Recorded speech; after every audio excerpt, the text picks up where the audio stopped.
बिस्मिल्लाहिर्रहमानिर्रहीम। अस्सलामु अलैकुम वरहमतुल्लाहि वबरकातुह। इस वीडियो में इंशाअल्लाह आपको तरावी के सारे मसाइल बताए जाएंगे। ख़ास तौर से ख़वातीन को जो कि परेशान होती हैं, उनको सूरतें नहीं याद हैं, उनको दुआएं नहीं याद हैं, या तरावी की दुआ नहीं याद है, नियत कैसे करें, इस तरह के जो उनके कन्फ्यूज़न है, जो इश्कालात है, नियत कैसे बांधें, 2 रकात की बांधें या 20 रकात की बांधें, तो इंशाअल्लाह इनके सारे जवाब उनको मिल जाएंगे और उनके सारे मसले का हल इस वीडियो में मिल जाएगा। आइए देखते हैं। सबसे पहले तो ये समझ लें कि तरावी की नमाज पढ़ना क्या है। क्या पढ़ें ना पढ़ें, छोड़ भी सकते हैं। तरावी की नमाज पढ़ना सुन्नत मुअक्कदा है। सुन्नत मुअक्कदा का मतलब यह है कि जिसको करना ज़रूरी है।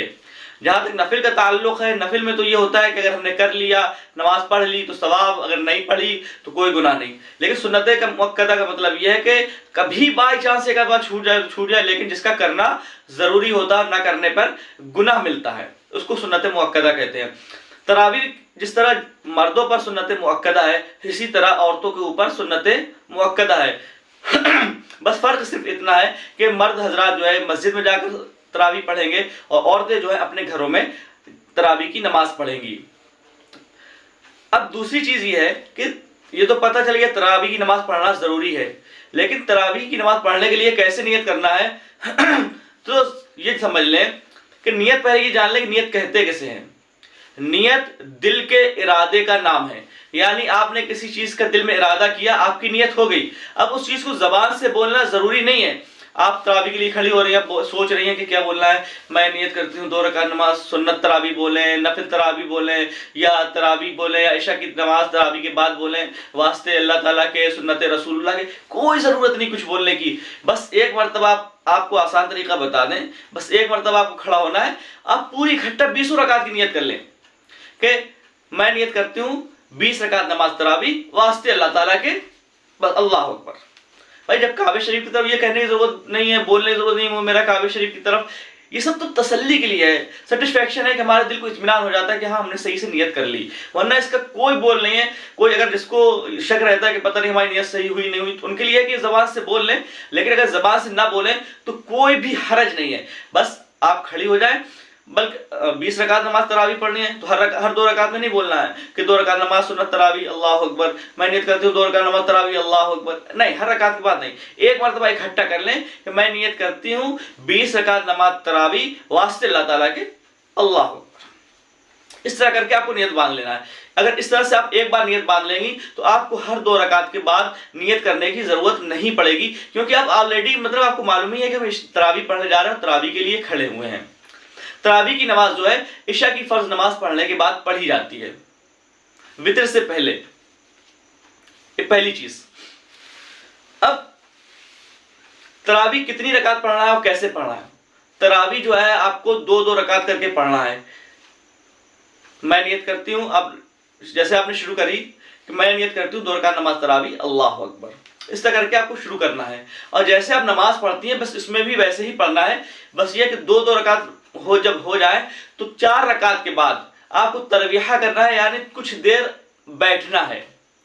अब बैठकर क्या करना है, बैठकर आपको कुछ ना कुछ जिक्र करना है हर 4 रकात के बाद, यानी 5 बार आपको 20 रकात में 5 बार बैठना पड़ेगा। हर 4 रकात के बाद आप एक मरतबा जब बैठेंगी तो 20 रकात में 5 मरतबा आपको बैठना पड़ेगा।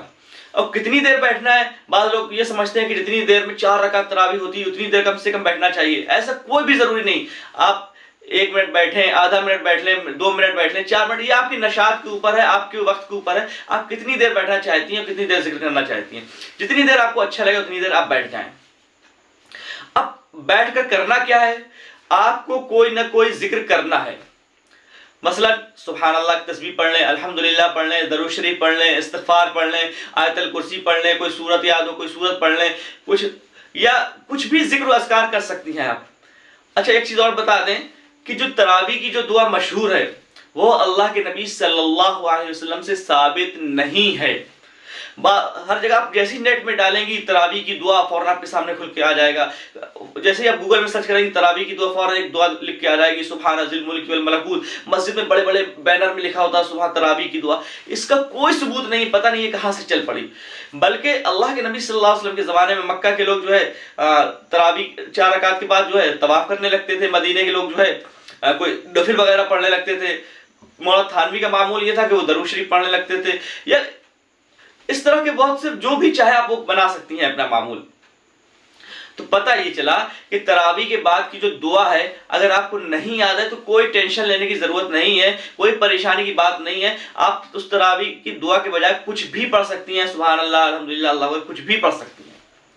तीसरी चीज, अगर हमको सूरतें नहीं याद है, अगर सिर्फ 10 सूरतें याद है तो क्या करें? तो पहली रकात, एक रकात में एक सूरत पढ़ ले, दूसरी में दूसरी पढ़ ले। फिर 10 रकात जब हो जाए तो इसी तरह 10 रकात में ऐसी करें कि पहले एक रकात में सूरत पढ़ ले, फिर दूसरी रकात में दूसरी सूरत पढ़ ले। अब अगर आपको सिर्फ 2 ही सूरतें याद हैं तो क्या करें? तो एक में एक पढ़ लें, दूसरी में दूसरी पढ़ लें, फिर 2 रकात हो गई, फिर एक में एक पढ़ लें। तो इन्हीं 2 रकात 2 सूरतों से काम चलाते रहे, हर 2 रकात में यही 2 सूरतें पढ़ती रहें, तब भी आपकी तरावी हो जाएगी। अगर किसी को सिर्फ एक ही सूरत याद है, इन्ना अतैना याद है सिर्फ, या सिर्फ कुल वल्लाह याद है, तो क्या करें? तब भी आपको तरावी पढ़नी है, तरावी नहीं छोड़नी है। तो आपको वही एक सूरत 20 रकात में रिपीट करनी है, रिपीट एंड रिपीट। पहली रकात पढ़ी, वही इन्ना अतैना पढ़ ली, दूसरी रकात पढ़ी, फिर इन्ना अतैना हम के बाद पढ़ ली, फिर तीसरी पढ़ी, फिर इन्ना अतैना पढ़ ली। तो आपको अगर नहीं याद है तो तरावी में वही रकात पढ़ना है, वही सूरत पढ़ना है। लेकिन ये कोई अच्छी बात नहीं है कि आपको इतनी उम्र हो जाए आपको कुरान का कोई हिस्सा न याद हो, कुरान की 10 सूरतें न याद हो। कम से कम 10 से क्या 20 सूरतें तो याद हो जो हम तरावी में पढ़ सकें। रमजान में अच्छा खासा वक्त मिलता है, खाना भी नहीं बनाना होता है, कोई कामकाज भी नहीं करना होता है, तो आप आज से अपना मिशन बना लें कि हमको कम से कम 20 रकात 20 सूरतें याद करना है, ताकि हम तरावी में हर रकात में एक अलग सूरत पढ़ सकें। जब हम हर रकात में अलग सूरत पढ़ेंगे तो हमको एक अलग मजा आएगा पढ़ने में। लेकिन अगर हम एक ही सूरत बार बार पढ़ेंगे तो हम उकता जाएंगे। एक चीज अब यह कि किसी को एक भी सूरत नहीं याद है, तब तो भाई वो ऐसे काम चलने वाला नहीं। अगर नहीं याद है तो याद करना पड़ेगी, क्योंकि तलबुल इल्मी फरीज़तुन अला कुल्ली मुस्लिम, कि दीन का इतना इल्म हासिल करना फर्ज है कि जिससे हम दीन की बातों पर, बेसिक चीज़ों पर, बुनियादों पर अमल कर सके, हमारी नमाज वगैरह सही हो सके। अगर हमारे इतना भी हमको नॉलेज नहीं है दीन की, इतनी भी सूरतें नहीं याद है, तो हम गुनहगार होंगे। हमको इसकी फिक्र करना चाहिए, सूरतें याद करना चाहिए। अब एक मसला ये आता है कि मर्द हजरात तो तरावी जो है मस्जिद में पढ़ लेते हैं, औरतें कहाँ तरावी पढ़ें? क्या वो अपनी जमात बनाए, किसी हाफिज को बुलाएं और फिर उससे तरावी सुने? तो एक बात ये जान लें कि मर्दों के ऊपर तरावी जमात से पढ़ना सुन्नत मुअक्कदा है, लेकिन औरतों के ऊपर तरावी जमात से पढ़ना सुन्नत मुअक्कदा नहीं है, बल्कि उनके लिए अफजल यह है कि घर में तरावी पढ़ें। बल्कि अगर कहीं जमात हो रही, तरावी से कहीं पढ़ाई जा रही, और अगर कोई बहुत ज्यादा दूरी है तो उनके लिए जाना भी मुनासिब नहीं है, क्योंकि फितने का अंदेशा है। औरतों के लिए बेहतर यह है कि वो अपने घरों ही में घर में ही नमाज पढ़ें। अगर पड़ोस में नमाज हो रही, घर के सामने नमाज हो रही, तो आप उसमें जा सकती हैं, शिरकत कर सकती हैं। लेकिन इसका बहुत ज्यादा एहतमाम नहीं करना चाहिए, और इसके लिए मतलब अपने पता, अगर शौहर की मर्जी नहीं है कि आप वहां पे जाएं तो आपके लिए जाना जायज नहीं है तरावी की जमात के लिए। आप अपने घर में पढ़ें, आप घर में नमाज पढ़ना आपके लिए ज्यादा बेहतर है। मैं एक रिवायत, एक हदीस सुनाता हूँ तरावी के बारे में, वो सुन लें कि रसूलुल्लाह सल्लल्लाहु अलैहि वसल्लम ने ख्वातीन के लिए इसी बात को पसंद फरमाया है कि वो अपने घरों में रहते हुए नमाज पढ़ें। हज़रत उम्मे सलमा रज़ी अल्लाह अन्हा की एक रिवायत है, वो मैं आपको सुनाता हूँ। उम्मे सलमा रज़ी अल्लाह अन्हा कहती हैं कि औरत का अपने छोटे कमरे में नमाज पढ़ना दालान में नमाज पढ़ने से बेहतर है, और दालान में नमाज पढ़ना घर के इहाते में नमाज पढ़ने से बेहतर है, और घर के इहाते में नमाज अदा करना महल्ले की मस्जिद में नमाज अदा करने से ज्यादा बेहतर है। पता ही चला कि औरतें जितना ज्यादा सिमट कर, छिप कर कोने में नमाज पढ़ेंगी, उनको उतना ज्यादा उसमें सवाब मिलेगा, उनके लिए वो ज्यादा अफजल और बेहतर है। बास ख्वातीन ये समझती है कि लोग महल्ले में तरावी हो रही थी, बड़ा अफसोस करती है कि हमको पता नहीं चला, हमको बताया नहीं गया, हम भी चले जाते और जमात में शिरकत कर लेते, कुरान सुन लेते। ये अच्छी बात है, उनका शौक है, लेकिन उनमें इनको अफसोस करने की कोई ज़रूरत नहीं है। इनको वही सवाब घर में नमाज पढ़ने में मिलेगा जो मर्दों को मस्जिद में जाकर नमाज पढ़ने का सवाब मिलता है तरावी पढ़ने का। औरतों को घर बैठे वही सवाब तरावी पढ़ने का मिलेगा। एक और रिवायत सुनिए, हज़रत उम्मे हुमैद साइदिया रज़ी अल्लाह अन्हा से मरवी है।